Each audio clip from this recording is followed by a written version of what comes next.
well, Nick, you're going to have to come in for check Yarte. And then I'm getting changed, and Wilf's I was like, I remember he said, Nick, you're buzzing, innit? Or something like that. And I was, the inside me was like, Yes, I didn't get any words out, yeah. And then like the next few minutes, then we walk out to the bench. So there was no time to process it all, which is probably for the best. Probably. How do you guys, or how does they cultivate an environment where Zaha's rocking up in a G-Wagon or a Lambo, and then there's a couple of the 18s guys rocking up in a normal car? How do you, how do you bridge that gap between like, this is what, he's the big dog at the club, I'm here, but we still, kind of equals? You might not expect it because obviously he's one of the older managers that was in the Premier League, but he was out on the training field every day. Not to say he's talking you through every single bit of the session. He is some of it, but he's out there, and his enthusiasm is crazy for his age. Like, I don't know if I would be doing the same thing, if I'm being honest. Hello and how are you toy sports lovers out there? My name is Robbie Gillette and welcome to conversation number 31 of the Keeping It Real with Robbie podcast, where we chat all things on the mental side of sport, to stories, laughs and banter. Whether you're into the old pigskin or the old leather ball, we've got you. Today we travel abroad and meet up virtually via Zoom with Wealdstone defender and former Crystal Palace player Nikola Tavares. Nick's rise to pro football is a unique one for South Africa, and we journey through this, his time at Crystal Palace under Roy Hodgson, and explore the culture that was cultivated there, as well as his future. There are some great insights, and I'm sure you guys will enjoy this one as much as I did. All right, episode 31. And what a privilege it is for me to be joined by Nick Tavares. Nick, I really hope I've said that right. If I haven't, please forgive me. I'll help you with it. Start off. Tavares. Perfect. There you go, we got it. Not that hard, eh? But yeah, current Wealdstone defender, former Crystal Palace player, and just a local lad from Cape Town. We were just chatting a bit before we started about just South Africa and him going back, and he said that he's going to come back and play for Cape Town City and Bafana. No, joking. I remember that bit. No, that didn't happen. But yeah, Nick, thanks so much for joining me. I really appreciate it. I know we're on opposite ends of the world. And yeah, just thanks for your time and effort to come on. I really appreciate you, man. No problem. It's a pleasure. I've been looking forward to this, to be fair. It's been a while since I've spoken to someone back home, and it'll be interesting just to give you my perspective on things, because I think if I was still living in South Africa and someone had gone to England to play football, it'd be interesting to have a chat with them and just dive into it and find out some things. So no, I'm looking forward to it. No, totally, bro. I actually played an 11-a-side. My first 11-a-side game last week would have been Friday, I think. Just like a mix around, and guys were just also just super excited to hear what you have to say. So yeah, thanks again. But before we get into the football, I think let's start with an 8 questions. It was 10 questions, but then I was like, we'll just do 8. Okay. I think let's fire the first one. Probably nothing to do with your football or your career, but what city means the most to you in the world? Cape Town. Okay. Yeah, easy. Just because I was born there, having my whole childhood there. Just everything started there. So obviously means the most to me. Yeah. And who was your childhood idol? Ronaldo. My dad's side of the family are Portuguese. Okay. So I always felt like I had that small connection and looked up to him. So yeah. Okay. What item in your home do you most treasure? Ooh. The right answer is probably my Bible. Yeah. But probably my day-to-day, my phone, because I don't read my Bible every day, if I'm being honest. Yeah. But it holds a place in my heart. But I use my phone every day, so one of those two probably. I was maybe like the PS5 or something, like. No, I've gone off it. I used to play so much, but you're not into it? Not even FIFA? No, I've gone off it a little bit. That to be fair, it's probably a good thing. It's probably a good thing. Yeah. My brother is literally in the other room right now. I think that my brother just got early access to FIFA 22, so they jamming, bro. They like. I'm not even sure whether. Are you going to get it? I don't know whether to get it. Or not. I mean, I'm gonna get. He's got it, so I'm basically fine as well. Yeah. What's the best piece of advice you've ever been given? These you're gonna have to give me a minute on these. Take your time, bro.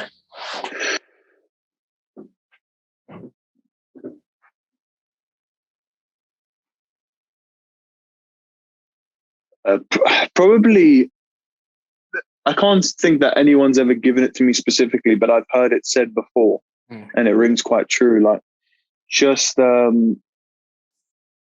understanding that all you can give is, I heard it said once, sweat and courage. So like in life, you can sweat in terms of how much work you put in, hard work, and courage in terms of being brave and just trying to express yourself. I think anything beyond that is kind of out of your control in terms of what the result may be, what other people think. That's all out of your control. So put the sweat in and courage, and then you can sleep well at night. So I think that's probably it. That's good. That's good. What one day in your career would you like to relive? At the moment, probably signing for Palace, because that was my first professional contract. Okay. So it held a lot of weight. Like, I'd been waiting for that moment, and then to do it with a Premier League club just made it more special. But it's crazy. We are going to speak a lot more about that, so we'll get into that. So I'll hold my. Already when you were saying, I've got so many questions, but we'll hold off on that. Cool. What job would you be terrible at? I'm quite clumsy. Gymnastics. Maybe a seamstress. I'm not very good with my hands. I'd probably go for that. Yeah. Fair enough. What superpower would you like to have?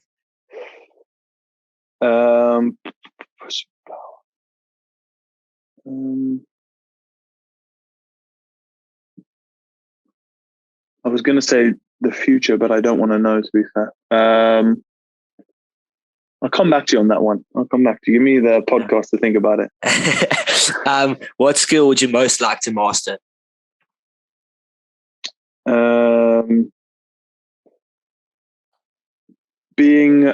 Sometimes I'm self-critical, like over analyzing things.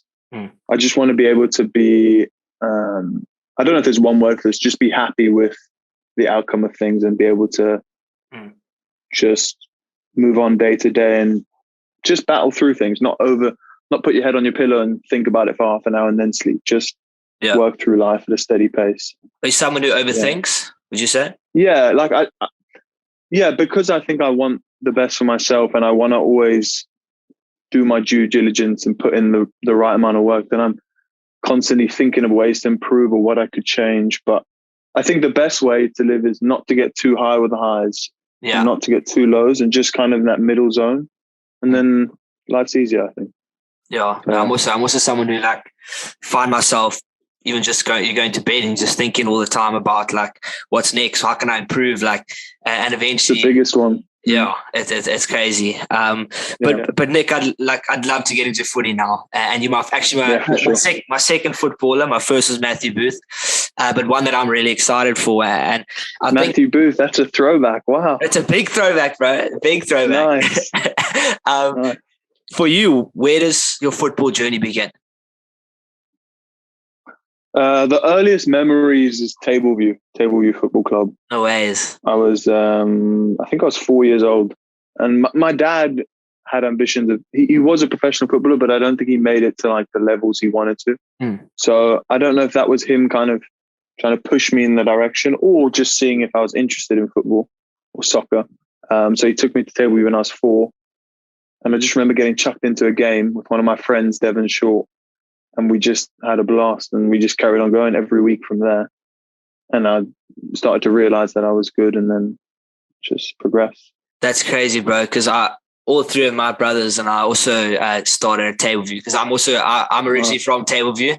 So that football club, bro, when you're driving that, I don't know what that road's called, but I always just check like there's Tableview. And I think I actually know the director of football there now. I don't know if he is. I think he is Dylan Roma. He's also qualified coach or whatever. But yeah, it's crazy, bro. That club has seen some awesome things. And great Saturday mornings. Yeah, it's crazy. Yeah, so those are my earliest memories. I remember we used to. Sometimes we wouldn't even have a game. We would just play on the pitches, and everyone would be allowed to. There'd be like 10 of us playing. What was the game called? World Cup, where one goes in goal. Oh yes, yeah. And then so obviously you start at Tableview, and then from there, where does the football journey in South Africa begin? And then when do you kind of realize that you go from having fun on a Saturday with excuse me, with the guys at Tableview to when do you realize like, oh, I can make a career out of this maybe? Yeah, so I was at Tableview for number of years. I think I got to about under 11, and then I was doing well. I mean, I would say I was a good player in the team. I was starting to build confidence, and then I went on trial at Old Mutual Academy, and the trial went well, and I got signed. And I think that was quite a big deal for me because I didn't know many boys from the Tableview era who were getting signed to Old Mutual's Academy, who were probably alongside Ajax, the two best academies at the time.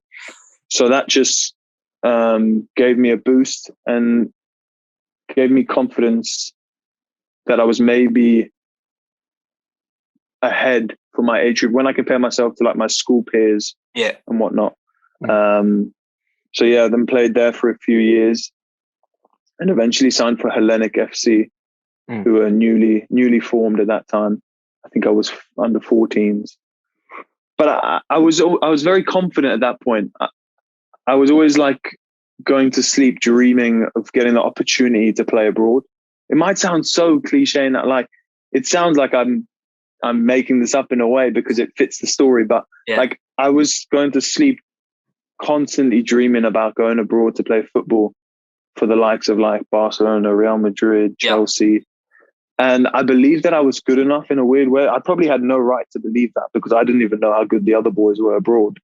But I just had this weird sense of confidence. So when the opportunity came up to go on trial abroad, like that was my whole world. Just the trial alone was my whole world. Like I was buzzing.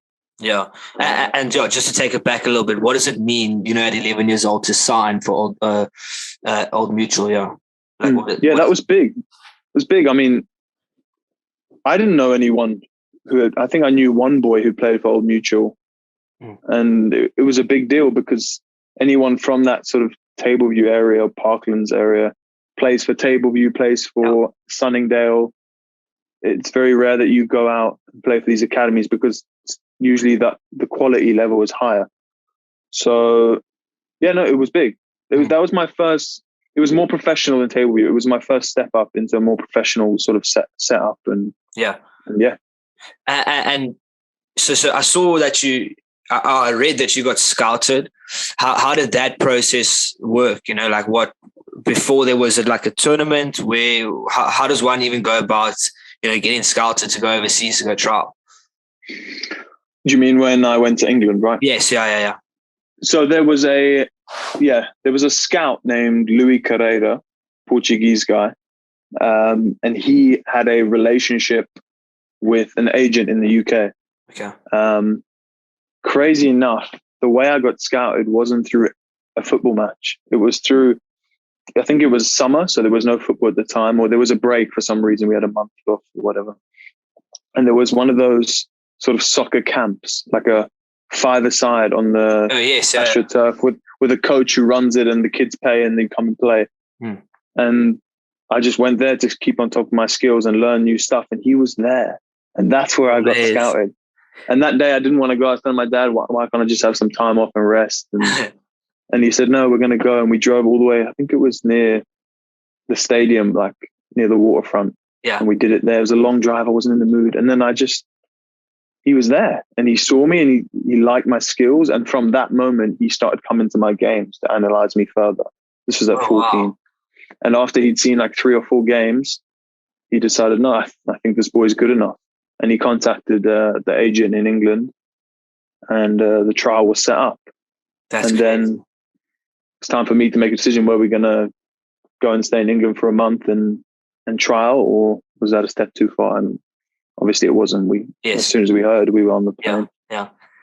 That's bad. So you didn't know that scout was going to be there, but I also wanted to pick up on that. Did you know the scout was coming to those games afterwards, like further analyze you? And if you did know, how did that affect you? At 14 years old, was that like, this is my dream? I literally go to bed dreaming about this, going overseas. How did that affect you as like a young guy? Yeah. So firstly, I didn't know he was going to be at that sort of five-a-side summer fitness camp. But it just shows that I've been playing football for years, like in academy games every weekend, and in the most unexpected place. That's where I had to be at my sharpest to sort of attract his attention. Yes. So you never know when someone's watching, as often as people say that. It's so true. But I can't say that I knew he had a relationship with an agent in England. Okay. All I knew is that he was a scout. I was young. I wasn't really interested in what that meant. He was a scout. My dad just told me, this guy likes you. Probably played never explained to me. For sure. And maybe my dad did that on purpose. I haven't actually asked him. But when he was coming to the games to watch me from there on in, I just knew who this guy was. I built a relationship with him. He was a scout. He was also Portuguese. He was friendly with my dad. I didn't know what it all meant.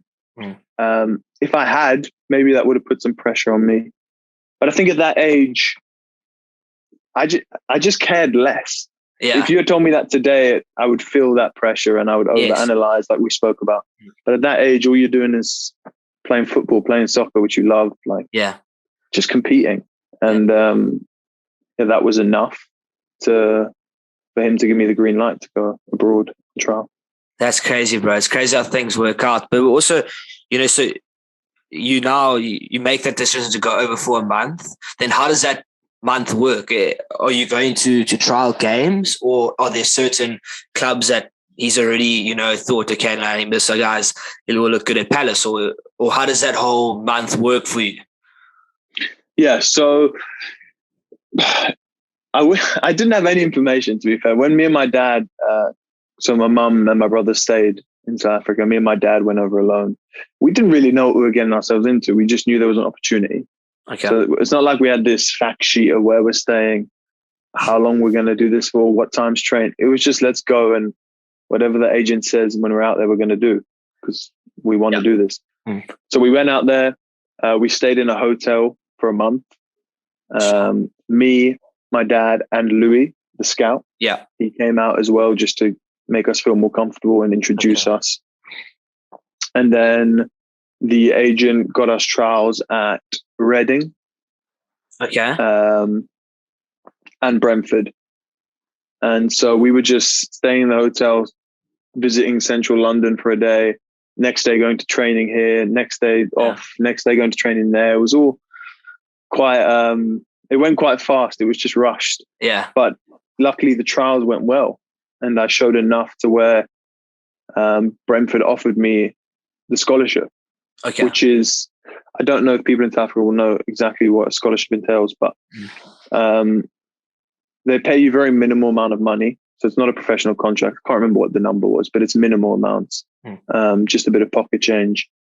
And they give you a 2-year contract. It's not professional though. So they pay you and you get to play in the academy for 2 years from the ages of 14 to 16. And then they decide whether you're good enough for a professional contract. So it's almost like a 2-year trial with some money. Yeah, it's so brutal. Sick. From where I was coming from in South Africa, like, it was just such a shift. Yeah. Well, you're gonna pay me to play. Like, my friends are paying to play. Like, so yeah. And then I forgot what your question was. I might be going a bit too ahead. But eventually they offered, and then it was down to us what we wanted to do from there. Okay.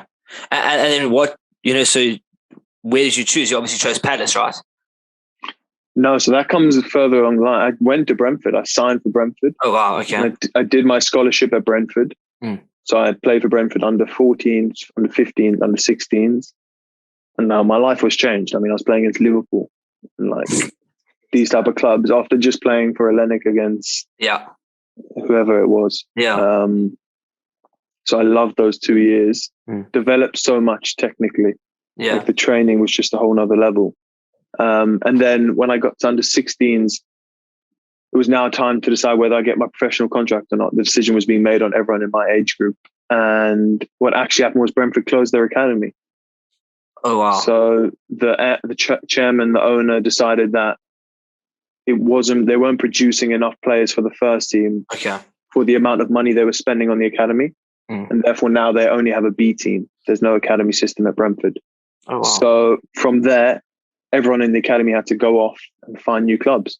It was crazy. I mean, that's mad, bro. I don't know. We had like a week notice. They told us, and they said next week the academy's closing. So now you have to go find new clubs.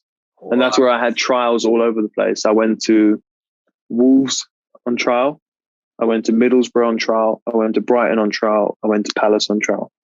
Okay. And out of those 4 clubs, some of them worked out, but I didn't want to go there for whatever reason. Some of them didn't work out, but then Palace came forward with an offer that made the most sense. And then that was my first professional contract. So I'd actually stepped up a level.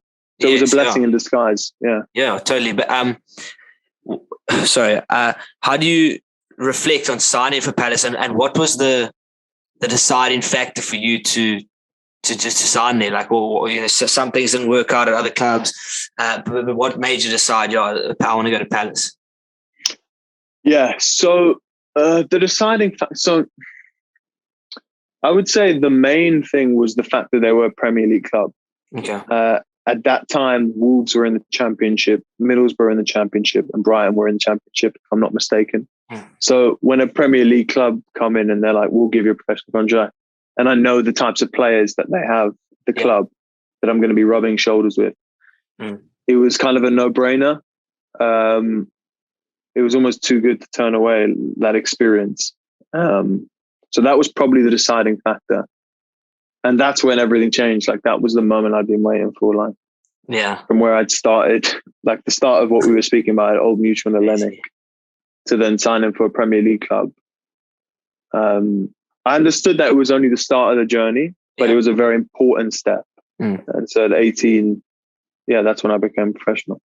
And what was the feeling like? Like, I mean, even if you can't put it into words, I don't know. I don't it was overwhelming. It was pretty overwhelming, but it was just like, I felt super proud, and grateful, like at the same time. I knew there's always an element of luck, in my opinion. You work to where you want to get to, but you need luck along the way. So it was like, I was super proud of myself, but also I felt grateful. And me and my family, because they all came to the signing. So my brother was sat there, my mum, my dad, and we signed the contract, and then we all got in the car and drove home together. And obviously I'm like 18, so I'm on my Instagram straight away, and I'm phone's blowing up. And like little things at that age, like that meant a lot to me. Yeah. So like when my Instagram's blowing up, my Twitter's blowing up, and it's a big deal back home in South Africa.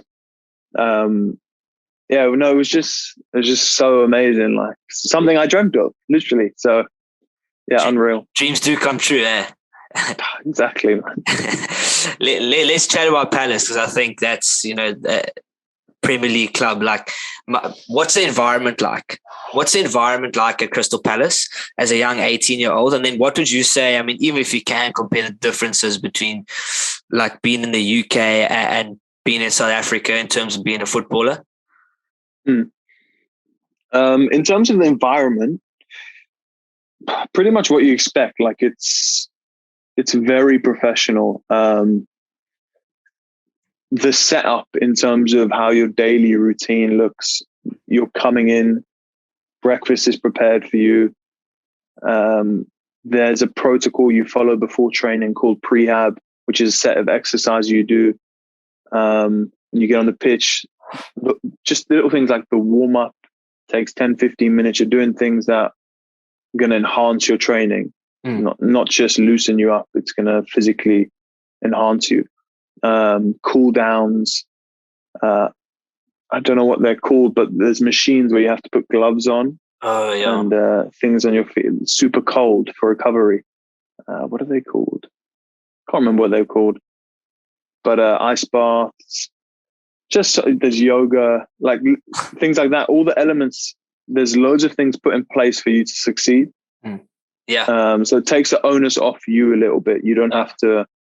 All you need to focus on is doing the right things, training hard, not thinking too much about how am I going to recover, where can I go buy ice from which petrol station. It's all done for you. That's the main thing. The chef's making you whatever if you want scrambled eggs or like it's done for you. So that's why I think they like to give their players the best chance to succeed. That's the main difference. And like, are there different levels? So like as an 18-year-old, would you be treated the same as a Zaha, one of those guys? Certainly not. Certainly not, eh? No. You figure straight away, like you figure that out though. Obviously he's the big dog, if you like, at the club. So you will get extra attention if needs be. But it's still, the environment's like super accommodating, even for young players. You can expect to be treated professionally. But that's the real positive, glamorous side of it. There's still like loads of expectations as well. Like in training with the Premier League club, it's a lot more demanding in terms of if you make a mistake, you are going to be told. People are going to be on you if you're not doing things properly. Whereas you might be able to get away with that in lesser environments. So at a young age, even me personally, like when I was 18, if I'd give away a pass and I got like Zaha telling me how bad that was, I'm not going to swear on it. No, you can. Then I need to be mature enough to take that in the few seconds I have on the pitch, and then still be confident enough to try that again.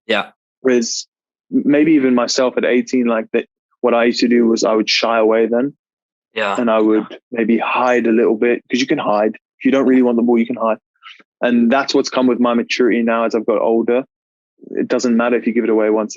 I saw a crazy stat about Ronaldo, how many shots he misses to score. He takes the most shots, that's why he scores the most goals. So that's come with maturity. But yeah, it's super taxing in terms of how professional it is, but also everything's provided for you. So it's a contrast. So you'd say you were treated well there, and players are treated very well. But would you be exposed, in terms of like, so you get there and you get everything done, but if you go in there and you're not working hard and you can see that it's like he's got this 15 minutes stretching or something, you do 10, is it like, would you be exposed? Like, would the S&C guys be like, he's not working hard enough, he's not... So that's where there's probably a difference in terms of if you are a big player or a regular first team player, they understand that you know your body well enough to, if you want to do this instead of that, that's fine. If you want to stretch for this. But as a youth team player, if you're getting the opportunity to play above your age group and train with the first team, you should be following the protocol that's put in place. And I think if you don't, it's usually so the S&C coach will feed back to whoever it might be, head of recruitment or the person who's given you the opportunity to train up, that will get fed back to him. And if it's negative feedback, it'll probably get pushed back down to under 23s training, and they'll just bring a new player up and give someone else opportunity. So yeah, I know it sounds like a lot, but to be fair, if you're committed and if you want to be there, you're going to do those things to give yourself the best chance anyway. So that's why I think they expect it of you.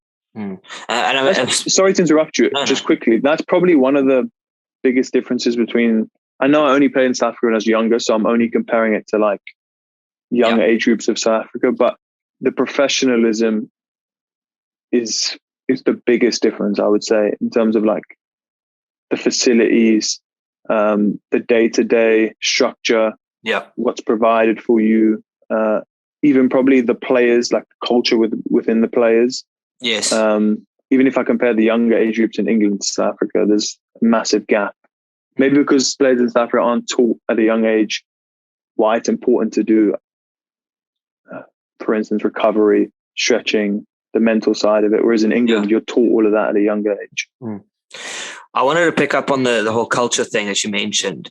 Like at a Crystal Palace, and in football in general, like money's insane there. How did, a further question is, how involved is the manager? It's maybe a silly question, but how do you guys, or how does they cultivate an environment where Zaha's rocking up in a G-Wagon or a Lambo, and then there's a couple of the 18s guys rocking up in a normal car. How do you, how do you bridge that gap between like, this is what, he's the big dog at the club, I'm here, but we're still, kind of equals when it comes to it, we have to play as equals. How did they go about balancing that and kind of cultivating that environment where guys feel like an under 18 guy feels as important as one of those guys? Yeah, it's a good question. And I think from my experience anyways, the onus is probably more on the actual first team players than the management team. For instance, like where Roy Hodgson was the manager, he was obviously really polite. He's a lovely guy and a great manager. And he would speak well with the under 18s, but he's not there walking you into the first team training room, trying to like involve you and make you feel more comfortable. You're kind of left it's morning to the manager, and then he's off to his office. Like he's not babying you through it.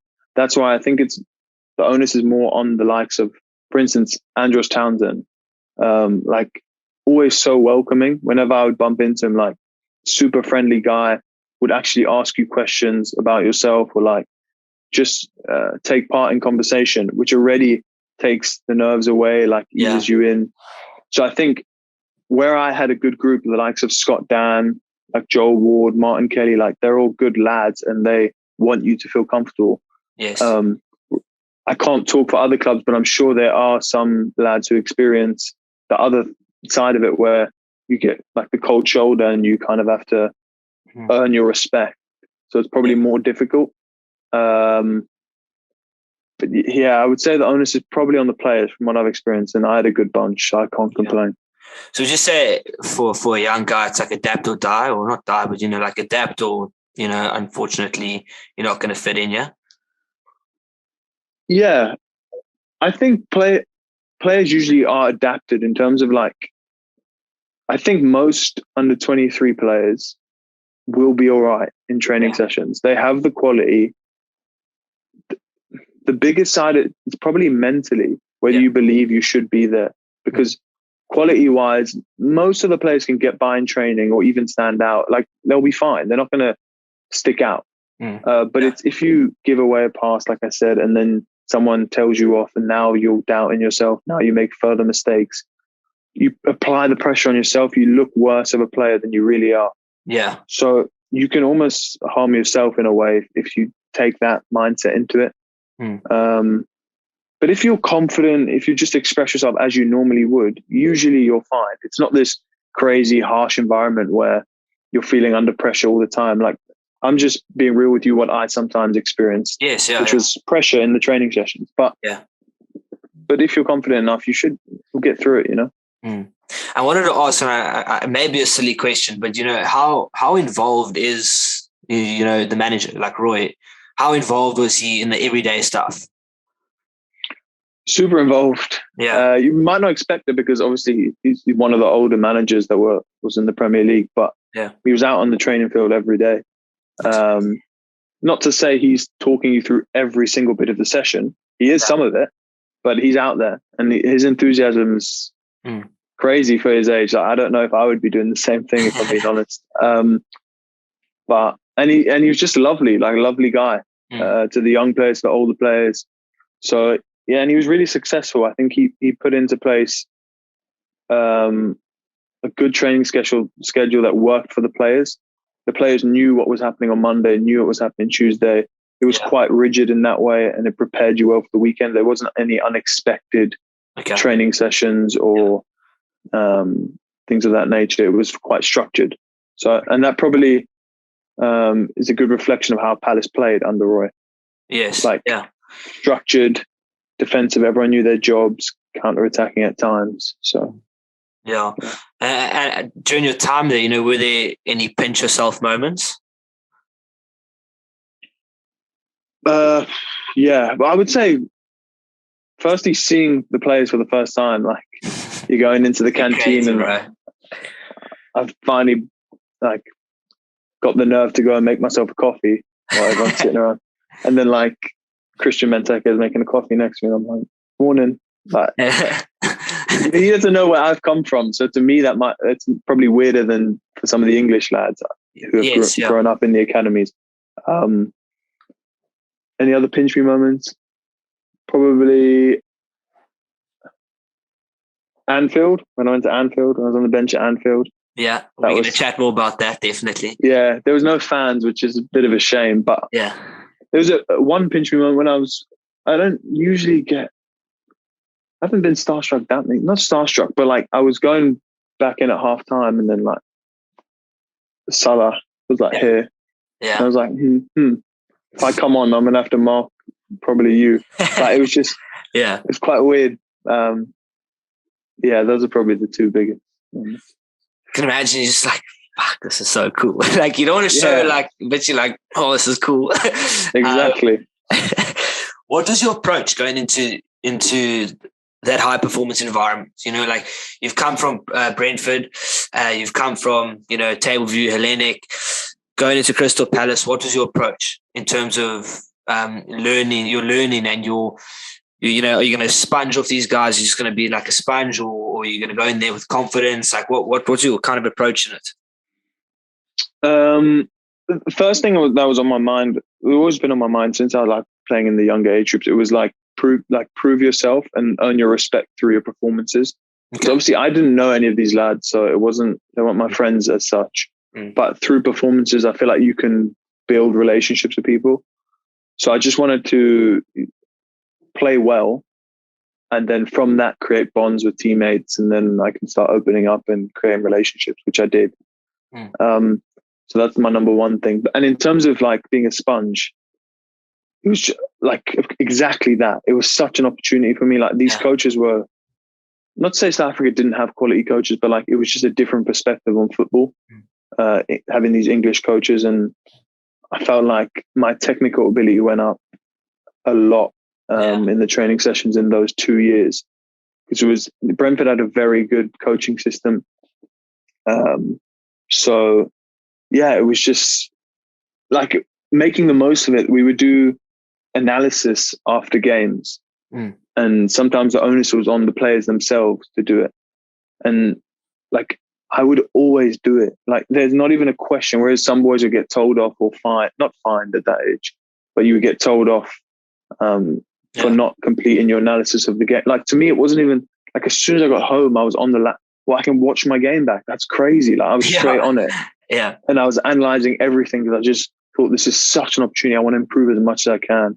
So I was quite super committed. Like I remember going home because I used to get the underground to Brentford train system. Yeah. Like it was 2 hours one way, 2 hours back. Like these little things like this people don't know. Like I was leaving school early just to get the training on the other side of London.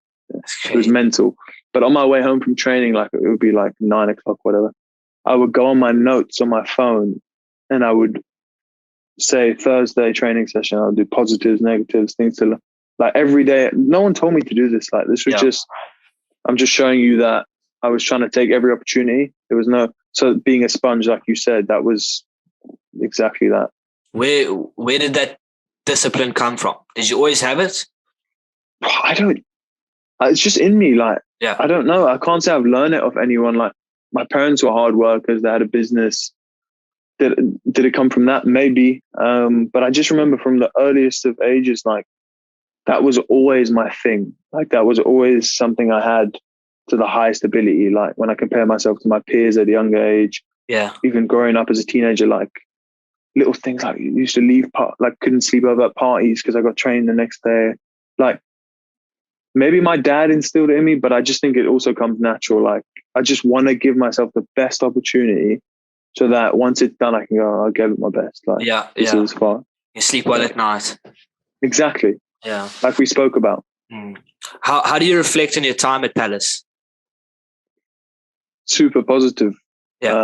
Like some amazing memories. My first professional contract, making the bench in the Premier League 4 times. That's crazy. Rubbing shoulders and training with like Christian Benteke, Andros Townsend, Wilfried, Zaha, Mamadou Sakho. Like being like going through those uncomfortable experiences of like I told you in training where you're not confident, because that builds you. Now I'm at sitting here at 22, and I feel really mature for my age, and I can see my confidence and the way I approach games.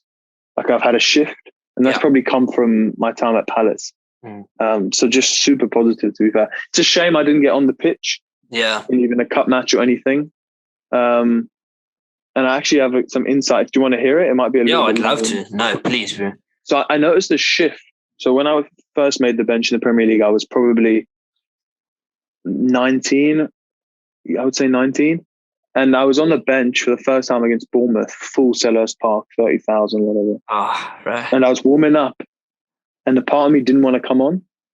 Okay. I was nervous, and I didn't want, not the last thing. I know sometimes the best memories are made when you're in fear and you just go for it, but I would have rather just watched, like there was relief when the full time was, okay. Yes, yeah. I can relax now.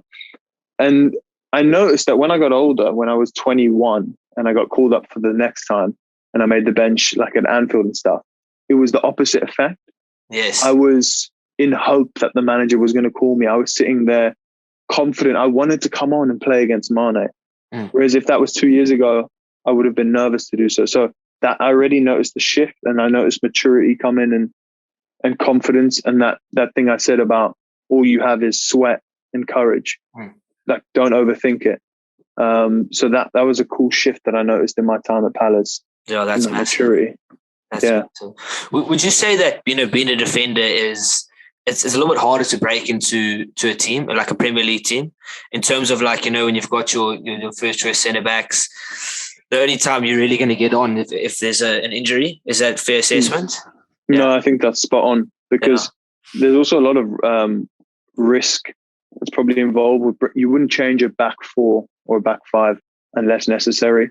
Whereas attackers are brought on to influence the game, to make a difference. So I know a lot of more boys who have got chances through being wingers or strikers than they have as like centre mids or centre halves. So that's spot on. Did you find that frustrating? No, because it's just reality. It is what it is. I was always a centre back / right back. So there was no expectation unless there was suspension or injury. That's what I was waiting for. Okay. I wasn't thinking he would make a change to affect the game. That was quite unrealistic at that time. Yeah. So you sat on the bench 4 times in the Premier League. How incredibly special was that, and that feeling? Like, even if you can't put it into words, please give it a go. But also, which one of those games stands out for you personally? The first one, because it wasn't COVID, so it was a full Selhurst Park. It was the last game of the season. I was actually the 19th man, so they bring an extra man to games in case something happens to one of the players on the bench. Okay. And Cheick Kouyaté, I don't know if he was being a nice guy or what. He hurt his eye in the warm-up. Have you ever heard of that? No. And he looked at me and he went, and he told the manager, and then me as the 19th man takes his place on the bench. That's crazy. It's the final day of the season. He's a lovely, lovely guy. So I don't know if he just saw that I was sitting there as an 18-year-old. And he thought I'll give him a chance. Oh, but and I'm shaking when they give me the call up. But it was unreal, because it was unexpected. So then after the game, I'm calling my mum and I'm like, I was on the bench. And she's like, no one knew. You're like, what? Yeah. And then they go check the lineup and they go watch on TV. You can watch it back and stuff. And there's me. It was unexpected. So I don't know. It was unreal. If you know what, I also got a lot of attention from South Africa and extended family. Everyone noticed that, so it was a big moment because it was the first one. And I was in the environment for a while, though. I'd been training the first team for a while and stuff, so it wasn't as shocking as you might think. I know you're probably thinking from your perspective that's crazy, but you have to understand I was training for years with these guys. It wasn't, do you know what I mean? Yeah, but even just to get that who told you you're playing? Was it did Roy call you and be like, listen here, bud, you? Yeah, well, as the 19th man, you sit in the change room as if you were on the bench, and then instead of walking to the bench when the game starts, you walk to the stands. That's how the 90th man works. Oh, okay. So I sat in the change room, and you don't actually warm up, you just sit. When they all came back from their warm up, now he's injured. So now he's told the manager who's standing next to me in the change room. The manager goes, okay, well, Nick, you're going to have to come in for check Yata. And then I'm getting changed, and Wilf's going, Wilf's, I was like, I remember he said, Nick, you're buzzing in it, or something like that. And I was, the inside me was like, yes, I didn't get any words out. Yeah. And then like the next few minutes, then we walk out to the bench. So there was no time to process it all, which is probably for the best. Probably.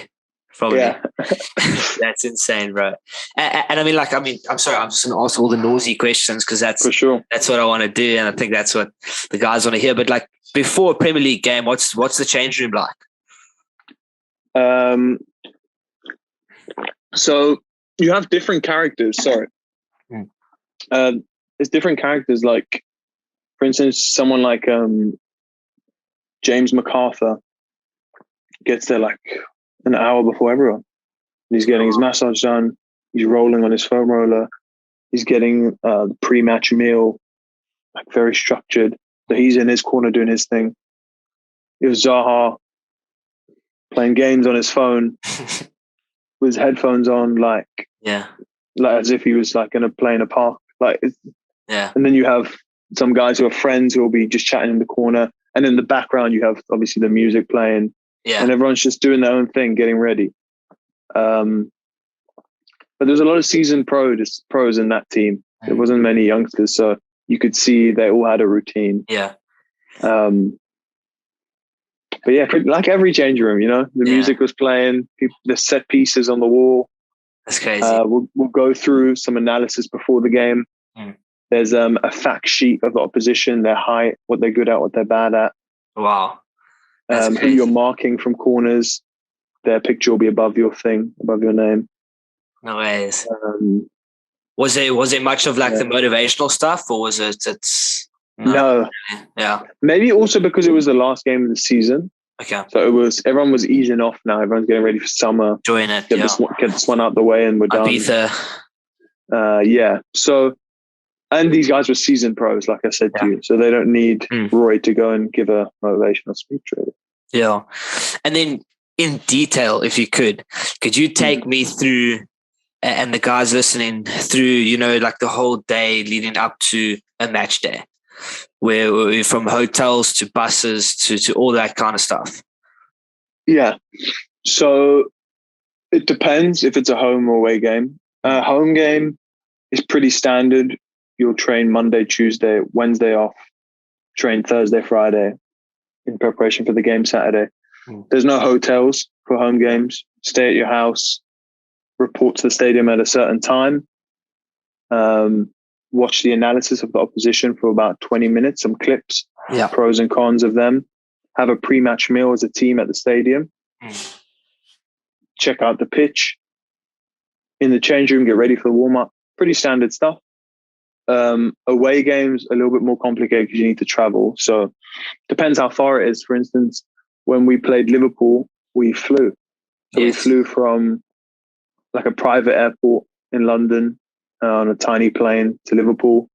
Coach picks you up from the private airport in Liverpool, drive to some unbelievable hotel in Liverpool. Stay there. Then like dinner, lunch, and it's unreal food. Like whatever you want is there. Like the selection buffet. Everyone's got their own room, which is quite nice because it's now first team. Whereas in under 23s, you share rooms. Yeah. So rest, recover, whatever you want to do in your room. Then your breakfast, off to the game, and then the same sort of process that you do at a home game, you would do at the away stadium. Analysis if you can, massages. Yeah, it's pretty standard stuff. What I also found interesting was instead of getting, so if they have an away game against Newcastle, they won't get the bus. Sorry, they would fly to Newcastle. If there's something a little bit more closer, they would get the train. Train's a lot more direct, and they'll book out a section of the train, and then you just have that to yourselves on the squad. a lot of the lads like to play Uno. You know.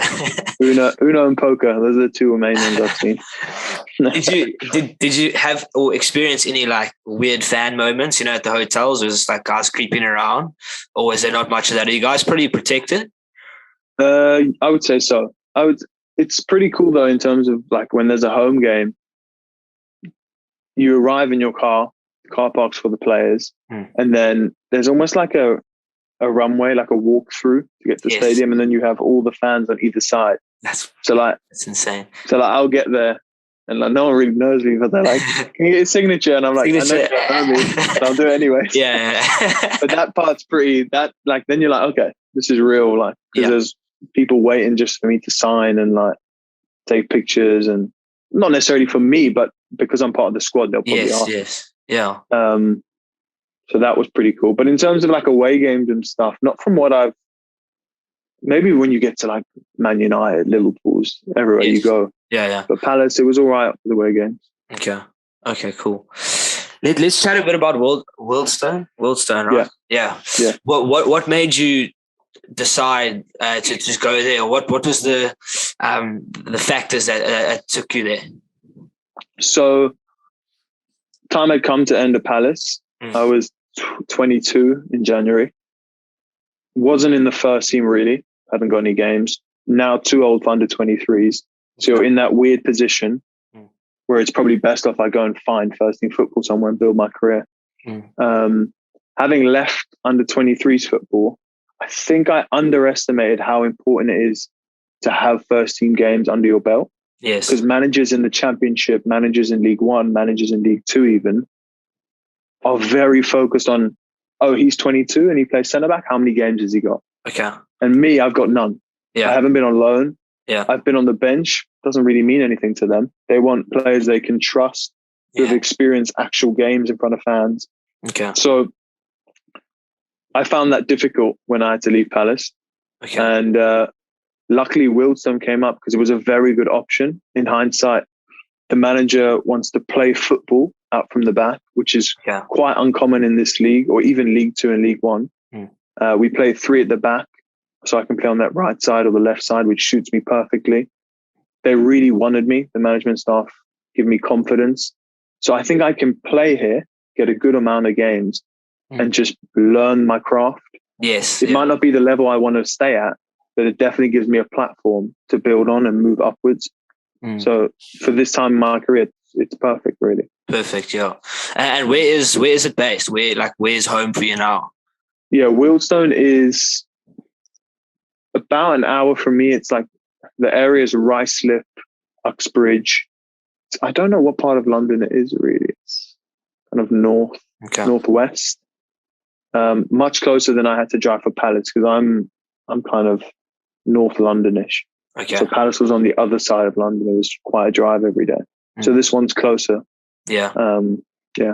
So obviously you mentioned that you were keen on getting a bit more first team footy, but then I read that the first game of the season you got an injury. Frustrating must have been, eh? Yeah, that was so that was last season when I joined Wealdstone in March. Yeah. So it was my first game for them. Yeah, I got injured, pulled my quadricep muscle. Oh, yeah. So that ruled me out for the rest of the season. But in hindsight, it probably gave me a good opportunity to prepare physically. Like after my injury, I was in the gym so much, getting myself right for the new season, which starts in July. Preseason started. So I was in great condition when that came around. Yeah. Well rested, looked after my body, got everything strong. And that's why I've probably started this season so well. Okay. Played every preseason game. Started 3 league matches. Playing really well in good form. And that's probably because of the base I gave myself. Yeah. And then what's next for you, just as a final, but we are going to get back to that one question, but afterwards, what's next for you? What do you want to see, Nick, where do you want to see yourself in the next 5 years? If you do allow yourself to look that far.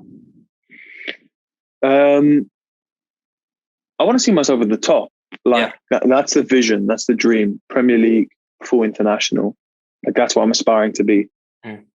I found though that during the pandemic, that's all I was thinking about. Like I was trying to do things like visualization and see that and really believe that. But sometimes you can get stuck in that.